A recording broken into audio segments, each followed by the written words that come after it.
Yes, definitely. As a wordsmith. Yes, because if you're planning a coddywomple today... Don't worry, it's not dirty. Put it on hold for the next few minutes.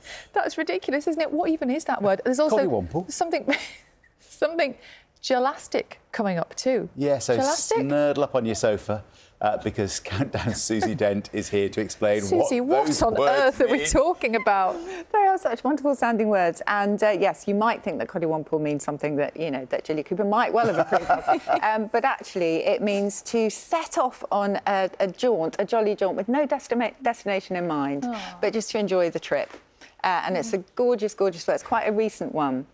But it's just part of a collection of words that just make me smile and remind me of connection and, the things that allow us to exercise our gelastic muscles, which are our laughter muscles. Oh, so these are real words. They're not invented words. They're things that No, so many of them in the book are actually from the historical dictionary, so words that are just languishing in the corners of the dictionary that we've completely forgotten. And perplexingly, they've fallen out of use, but I think we could usefully bring them back. And they are all about joy and just a reminder that even amidst bleakness around us, there is actually so much, to enjoy, particularly to do with connection, whether it's connection to music or food or our community, our friends, our pets, etc. And to remind children that there is all of that there. And there's actually a lot of research that shows if we express ourselves through positive vocabulary and choose a positive word, we can actually feel better. And it is a bit like smiling, even if you're feeling quite sad. There's something about that physiologically that makes you feel better. Wow, so kind of interpreting a situation in a more positive way might help. Yes, choosing a positive word. It's far easier to find insults in the dictionary than compliments. We've got some of the words that you found around us this morning. Yes. What about that one there on the screen? Snurdle. Oh, What's a snurdle? It's one of my favourite. To snurdle? To snurdle, and you rightly said snurdle up on your sofa. So this is one of many words from the lexicon of snuggling. We have so many words in English, particularly dialect, for snuggling up and being warm and quiet and still and happy. So yeah, that's a lovely one. That's so nice. It's one of those words that kind of sounds like it's supposed to be, yeah. Exactly, exactly. And you can choose many. And I think now as the winter months are coming, we can retreat into our hibernacle, which is an animal's winter retreat, but I reckon humans can have them as well. Oh, so you could snurdle in your hibernacle? You could. That's what I plan on doing. Children love making dens, don't they? Yes. And conjobble, I think, is one up there. And that's just having a bite to eat with a friend and a sort of good gossip. So that's another word from English dialect. What's your favourite you've come across?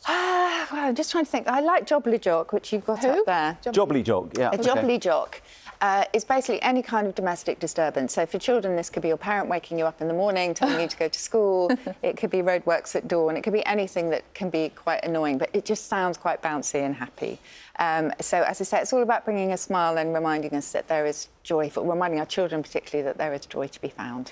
And in the book, it's not just about words. It's illustrated, isn't it? So there are beautiful pictures that go alongside the words. Yes, sumptuously illustrated. I can take no credit for that, sadly. But Harriet Hobday, shout out to her. They are absolutely gorgeous and just bring them to life. Absolutely. You're going around the country, aren't you, having open sessions where people can turn... Do you find people come up to you and sort of offer you words from their families, maybe words that aren't in dictionaries, but just in family dictionaries? Yes, that's one of my favourite things. Quite often they're mishearings of what our children say. But also, we all have our own sort of wardrobe, I suppose, to do with our family. Our wardrobe. Like it kind of unites us. You know, every family, every group has their sort of in-sayings. And sometimes we don't worry that we don't know that no one else says this or uses this word. And then you think, oh, actually, maybe it was just us. But they're so important. So you're constantly jotting down when people come round? Have you got yes, I have black books wherever I go. Now I have my phone as well and just write things down in there. But yes, in my tour, my favourite bit is answering audience questions or trying to answer them and just listening to the things they want to share. Are they very challenging? Do people try and challenge you and bring in words that you might not have heard before? They often ask me, have you heard this word? And test me with that. Quite often they're untranslatables from other languages. And actually I've got some of those in the book as well because there's so many beauties that we could usefully draw in. I was interested to see who you dedicated your book to. Yes. Yes. Would you like to explain?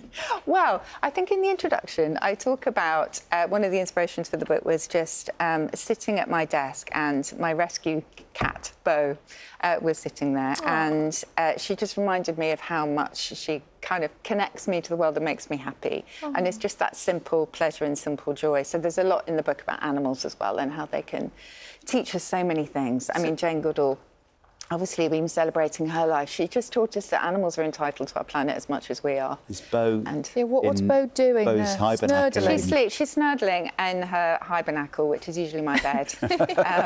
And yes, we got her from Battersea a long time ago, and she's just brought so much joy. And also, one of the things about the word, so conjobble, for example, that teaches us about like going somewhere with no particular destination, which is something we don't really get time to do very often. There's like an escapist quality to it, isn't there? That's really true. And I think although it's about connection, you can have a lot of connection on your own as well. So it's not just about you have to go out, you have to be with your friends. You can be at home, and there's a lovely word that I put in from Arabic, which is tarab. And that is the kind of collective joy of the musician and the audience, just your connection with music, which is also called a glee dream in Old English, which is gorgeous. So I put that one in as well. And there's so many words that just sounded beautiful to me, like Twitterlight was another one for twilight. Twitterlight? Twitterlight, yeah. Or we now call it X-Light, too. Well, I know. That's where people go now, sadly. But yes, let's bring it back to the original. We were just talking about Jilly Cooper and her legacy as a writer. Yes. And her agent Felicity was talking about her love of words. Mm. When you read somebody who just uses words so well and differently, how much joy does that give you? A lot. I have to remember to switch off the sort of, kind of academic brain and to stop analysing it and just go with the flow. And then there are so many writers who do that beautifully. Donna Tartt is one. If you've ever read The Goldfinch, I would love to have her turn of phrase. She's just absolutely brilliant. So, I'm very often struck by how brilliant people are with their wardrobes. I would love to have the challenge of switching off my academic brain to do something else, but Susie, you've clearly got several brains. Oh, I have my head in the dictionary at all times. Oh, it's so lovely to see you. Thank you so much, Susie. Thank you. Thank you. Susie's new book is called The Roots We Share.